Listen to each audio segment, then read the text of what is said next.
என்னடா பாயா இருந்துட்டு நம்ம ஒரு நறுமணத்தை பற்றி பேசுகிறான்னு கிடையாது. ஏன்னா ஒரு மனுஷனுக்கு எது எதெல்லாம் இம்பார்ட்டண்ட்டோ அது எல்லாமே நான் சொல்லுவேன்.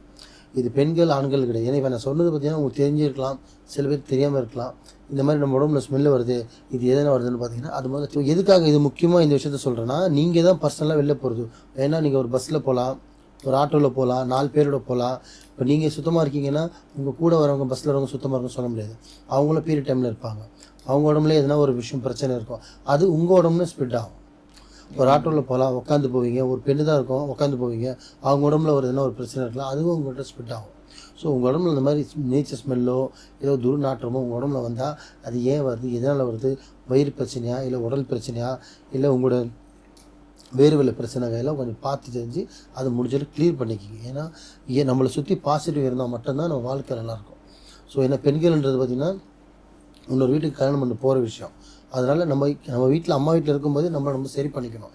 இல்லை சில பேர் ஆஃப்டர் மேரேஜில் கூட இந்த பிரச்சனை வந்ததுன்னா முதல்ல மெடிக்கல் ரீதியாக பாருங்கள், ஏன் என் உடம்புல ஸ்மெல்லு வருதுன்னு. மெடிக்கல் ரீதியாக பார்த்து அதுக்கான ட்ரீட்மெண்ட் கொடுத்தோ அது வந்ததுன்னா மாலிக் பைக்கிட்ட என்கிட்டே வரலாம், இல்லை மாந்திரிகிட்டையும் பார்த்து ஏன் இந்த மாதிரி ஸ்மெல்லு வருது, ஏன் எனக்கு இந்த மாதிரி பேசும்போது ஸ்மெல்லு வருது, ஏன்னா இதில் விஷயம் இருக்கான்னு தெரிஞ்சுக்கிட்டு அதுக்கான சொல்யூஷன் கொடுங்க. 100% கிளியர் ஆகிடும். முடிஞ்ச அளவுக்கு உங்களுக்கு ஸ்மெல்லுன்ற விஷயத்தை வந்ததுன்னா முதல்ல நீங்கள் ஃபாலோ பண்ணக்கூடிய விஷயம் டாக்டர். அதுக்கு நெக்ஸ்ட்டு அதை பார்த்தோம் சரியாகலைன்னா மாந்திரிகன் சொல்லி அதை க்ளியர் பண்ணிக்கங்க.